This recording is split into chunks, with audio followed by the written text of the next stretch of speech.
You said at the Fair 10 anniversary event that you wouldn't work for a company that didn't do it the open way. Why is it so important to you? Two reasons. The first thing is science and technology progress through the quick exchange of information and scientific information, right? And one problem that we have to solve with AI is not a technological problem of what product do we have to build. That's, of course, a problem. Yeah. But the main problem we have to solve is how do we make machines more intelligent? That's a scientific question. And we don't have a monopoly on good ideas. A lot of good ideas come from academia. They come from other research labs, public or private. And so if there is a fast exchange of information, the field progresses faster. And if you become secretive, you fall behind because people don't want to talk to you anymore.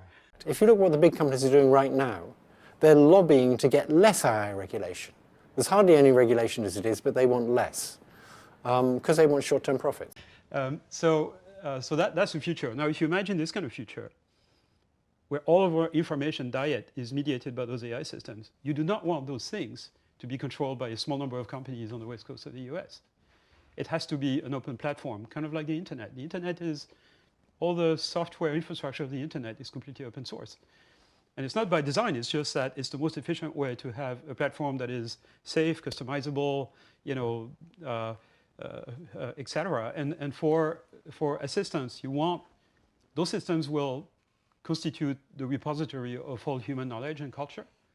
You can't have that centralized, right? Everybody has to contribute to it, right? So it needs to be open.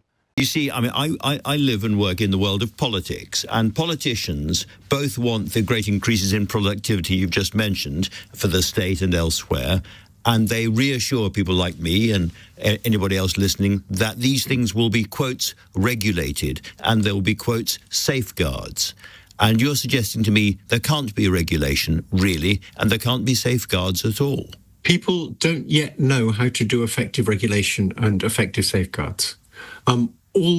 There's lots of research now showing these things can get around safeguards. There's recent research showing that if you give them a goal and you say you really need to achieve this goal, they will pretend to do things during training. So during training, they'll pretend not to be as smart as they are so that you will allow them to be that smart. So it's scary already. We don't know how to regulate them. Obviously, we need to. I think the best we can do at present is say we ought to put a lot of resources into investigating how we can keep them safe. So what I advocate is that the government forces the big companies to put lots more resources into safety research. In my opinion, the criterion, the reason really that I'm really very much in favor of open platforms is the fact that AI systems are going to constitute a very basic infrastructure in the future, and there has to be some way of ensuring that culturally and in terms of knowledge, those things are diverse. A bit like Wikipedia, right? Yeah. You can't have just Wikipedia in one language. That has to cover all languages, all cultures, and everything. Yeah. Same story. I can understand governments and central banks and private banks all agreeing on certain standards because there's money at stake. And I wonder, is there enough incentive for governments to sit down together and try to craft some sort of rules of what's acceptable and what's not, some sort of Geneva Convention or accords? It would be great if governments could say, look, these fake videos are so good at manipulating the electorate that we need them all marked as fake, otherwise we're going to lose democracy. The problem is that some politicians would like to lose democracy, so that's going to make it hard. So how do you solve for that? I mean, it seems like this genie is sort of out of the bottle. So what we're talking about right now is the genie of being swamped with fake news. Yeah. And that clearly is somewhat out of the bottle. It's fairly clear that organizations like Cambridge Analytica, by pumping out fake news, had an effect on Brexit. And it's fairly clear that Facebook was manipulated to have an effect on the 2016 election. So the genie is out of the bottle in that sense. We can try and at least contain it a bit, but that's not the main thing I'm talking about. The main thing I'm talking about is the risk of these things becoming super intelligent and taking over control from us. So the apparent omniscience that politicians like to show that they have is completely fake here. There is nobody understands what's going on, really. There's two issues. Do you understand how it's working? And do you understand how to make it safe? We understand quite a bit about how it's working, but not nearly enough. So it can still do lots of things that surprise us, and we don't understand how to make it safe. There has been, it's obviously not just the two of them, it's a growing number of people who say, not that it's likely, but there's like a real chance, like a 10, 20, 30, 40% chance of literally wiping out humanity, which is kind of terrifying. Why are so many, in your view, getting it wrong? It's a tiny, tiny number of people. Ask the It's vast... like 40% of researchers in one poll. That's no, not... no, but it's a self-selected poll online. Like, you know, people self-select themselves Okay. to answer those polls. No, like the vast majority of people in AI research, particularly in academia or in startups, but also in large labs like ours, don't believe in this at all. Like, they don't believe there is a significant risk of, you know, existential risk to humanity.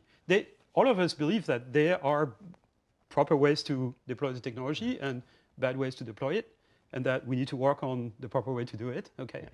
And the analogy I draw, I think, is the people who are, you know, really afraid of this today would be a bit like people in 1920 or 1925 saying, oh, we have to ban airplanes because, you know, it can be misused. You know, someone can fly over a city and drop a bomb.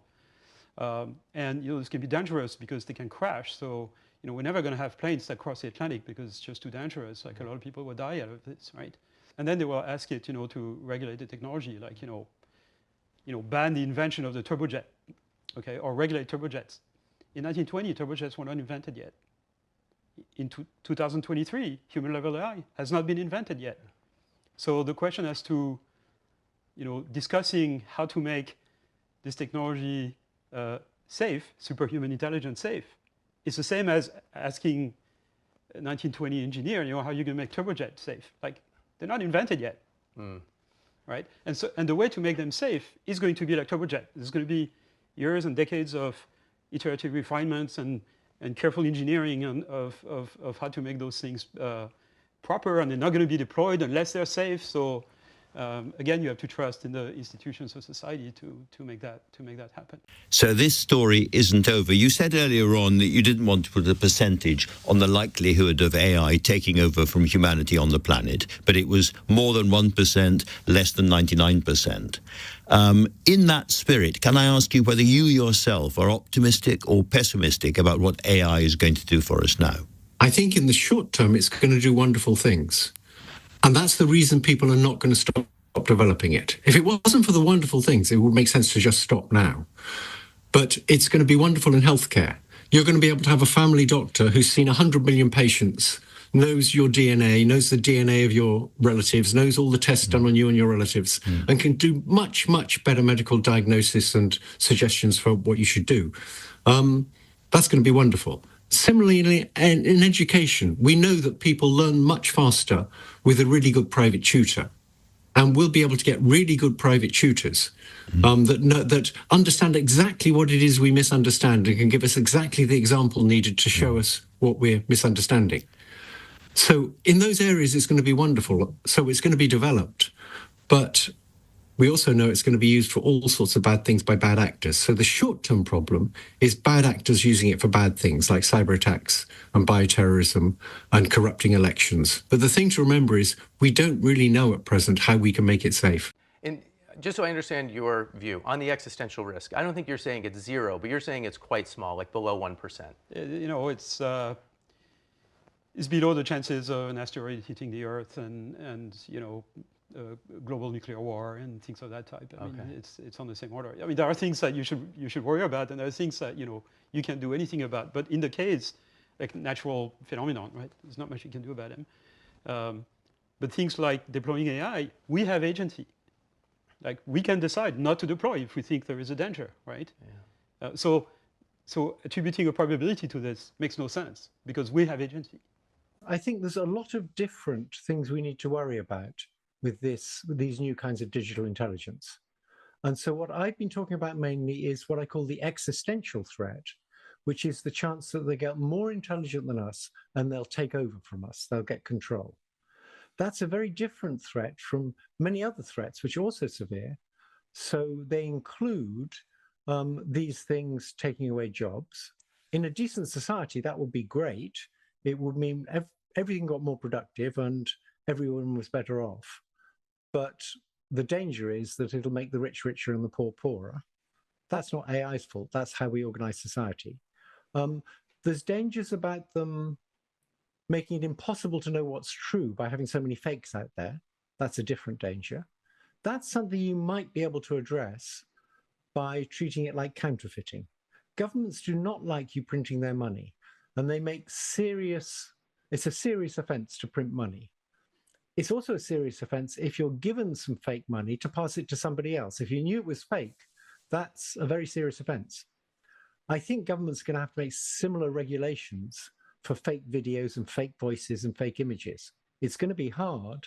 As far as I can see, the only way to stop ourselves being swamped by these fake videos and fake voices and fake images is to have strong government regulation that makes it a serious crime. You go to jail for 10 years if you produce a video with AI and it doesn't say it's made with AI. That's what they do for counterfeit money. And this is as serious a threat as counterfeit money. So my view is that's what they ought to be doing. I actually talked to Bernie Sanders last week about it, and he liked that